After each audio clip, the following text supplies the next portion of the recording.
বাংলাদেশ ও পাকিস্তান সীমান্তে anti drone unit মোতায়েন করার ঘোষণা দিয়েছে ভারত। ভারতের দাবি, সীমান্তের অন্য পাশ থেকে ড্রোনের মাধ্যমে সৃষ্ট ক্রমবর্ধমান হুমকি মোকাবেলায় ব্যাপকভাবে অ্যান্টি ড্রোন ইউনিট মোতায়েন করবে তারা। ভারতীয় গণমাধ্যমের প্রতিবেদনে বলা হয়েছে, পাকিস্তান ও বাংলাদেশের সীমান্তে অ্যান্টি ড্রোন ইউনিট মোতায়েনের ঘোষণা দিয়েছে ভারত। সীমান্তের অন্য পাশ থেকে আসা মানুষবিহীন আকাশযানের মাধ্যমে সৃষ্ট ক্রমবর্ধমান হুমকির প্রতিক্রিয়ায় ভারতীয় সীমানা সুরক্ষিত করার জন্য ব্যাপকভাবে অ্যান্টি ড্রোন ইউনিট স্থাপন করবে নয়াদিল্লি।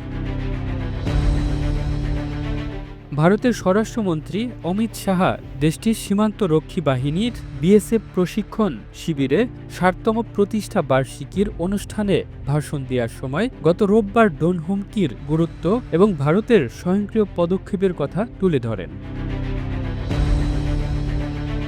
অমিত শাহ বলেন, পাকিস্তান এবং বাংলাদেশের সঙ্গে সব সীমান্তে সংবেদনশীল এলাকাগুলো পর্যবেক্ষণ করার জন্য ব্যাপকভাবে সমন্বিত ব্যবস্থা বাস্তবায়ন করবে ভারত।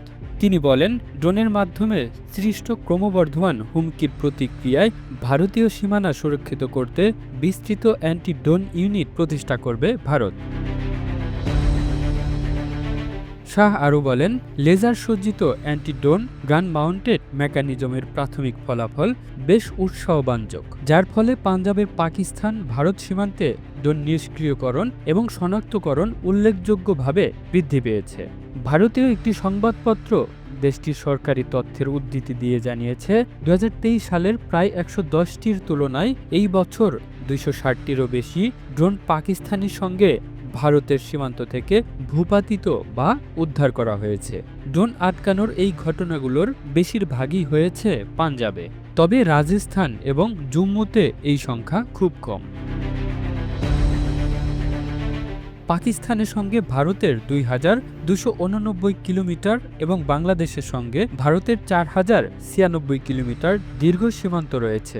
বিএসএফের ওই অনুষ্ঠানে অমিত শাহ পাকিস্তান এবং বাংলাদেশের সঙ্গে ভারতের সীমান্ত সুরক্ষিত করার জন্য চলমান comprehensive integrated border management system CIBMS নিয়েও আলোচনা করেছেন। The news Bangladesh international desk.